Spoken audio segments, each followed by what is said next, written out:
নমস্কার। আজকের ক্লাসে আমরা রবীন্দ্রনাথ ঠাকুরের বিসর্জন নাটক নিয়ে খুব সংক্ষেপে আলোচনা করব।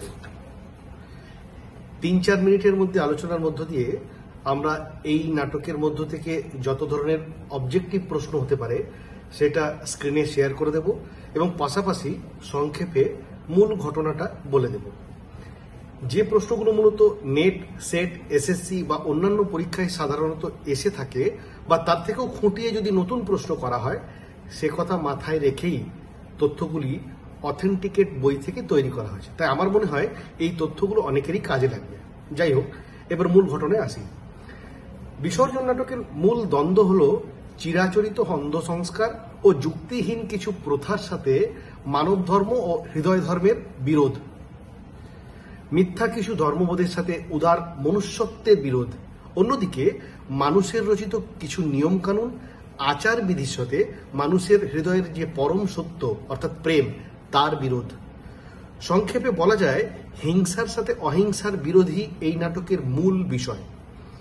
এখানে একদিকে রঘুপতি, যিনি রাজপুরোহিত, তার মিথ্যা ধর্মবোধ ও অন্ধ সংস্কার, যার সাথে রানী গুণবতীর স্বার্থ বিজড়িত সংস্কার ও প্রথামূলক ধর্মবোধ মিলে গিয়েছিল এবং এর পাশাপাশি যুক্ত হয়েছিল নক্ষত্র রায়ের রাজ্য লাভের লোভ। আমরা দেখেছি এরা সকলেই রঘুপতির দ্বারা পরিচালিত, অর্থাৎ একেবারে কন্ট্রোলড। অন্যদিকে রয়েছে গোবিন্দমাণিক্যের উদার সত্য ধর্ম এবং হৃদয়হীন ধর্মপ্রথার জীবন্ত প্রতিবাদ স্বরূপিণী অপর্ণা, যিনি ভিখারিণী বালিকা। আর এই দুই বিরুদ্ধ শক্তির মাঝে ছিল জয়সিংহ নামক চরিত্রটা। এই নাটকের গোড়াতেই আমরা রানী গুণবতীর আশা আকাঙ্ক্ষার কথা জানতে পেরেছি এবং তা জানার পর আমাদের মনে হয়েছে যে অপর্ণা একেবারে ঠিক বলেছিল তাকে।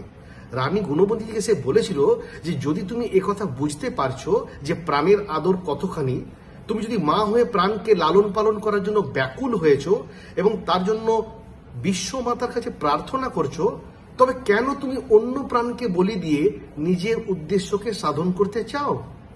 বিশ্বমাতা তিনি কি প্রাণের অস্তিত্ব বোঝেন না? তিনি কি প্রাণী হত্যায় খুশি? যদি তিনি তা বোঝেন, তবে কেমন করে এই ধরনের ভিক্ষা তার কাছে করা যায়?